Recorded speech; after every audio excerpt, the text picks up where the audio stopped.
on violence has raised questions about how best to deal with rioting and disorder on our streets. I'm joined now from Lincoln. We've just spoken to Patrick Mercer. I'm now joined by Darcus Howe, who is a writer and broadcaster. And you can speak to him now. And Marcus Dow is in Croydon. Marcus Dow, are you shocked by what you've seen there last night? No, not at all. I have been living in London for 50 years. There are so many different moods and moments. But what I was certain about, listening to my grandson and my son, is that something very, very serious was going to take place in this country. Our political leaders had no idea. The police had no idea. But if you looked at young blacks and young whites with a discerning eye and a careful hearing, they have been telling us, and we would not listen, that what is happening in this country to them. Mr. Howe, if I can just stop you, Mr. Howe, for a moment. You say you're not shocked. Does this mean that you condone what happened in your community last night? I condone, of course not. What I'm going to condone it for, what I'm concerned about more than anything else, there is a young man called Mark Duggan. He has parents, he has brothers, he has sisters, and few yards away from where he lives, a police officer blew his head off. Well, Mr. Howe, we have to.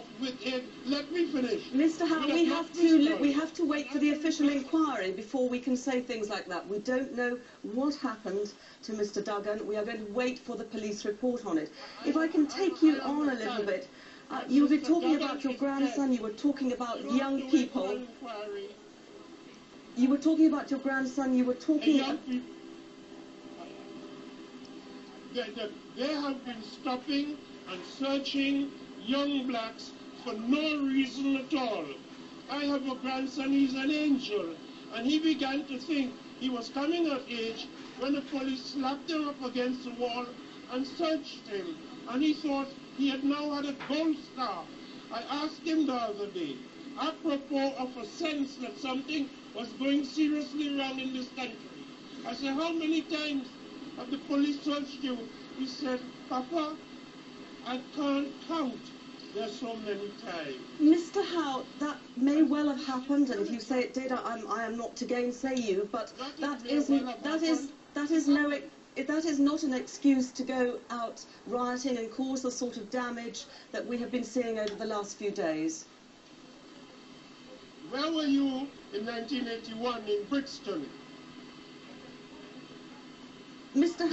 I don't call it rioting, I call it an insurrection of the masses of the people.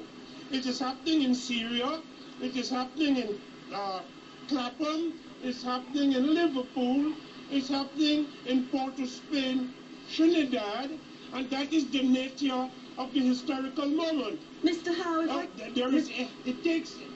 Mr. Howe, if I can just ask you, you are not a stranger to riots yourself, I understand, are you? You have taken part in them yourself.